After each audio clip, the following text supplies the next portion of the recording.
हाँ, स्वागत जैसे। उससे पहले अल्सर्स के ठीक है, मुताबिक। ठीक है। जी।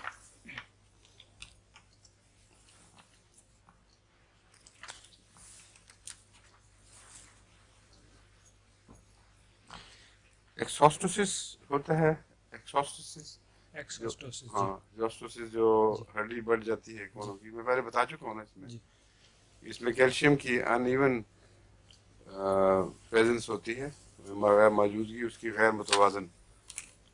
और हड्डियों के कोनों पर से घुटनों के जोड़ों में छोटे छोटे नोड्स से निकल आते हैं कैल्शियम के, जो काफ़ी तकलीफ देह होते हैं।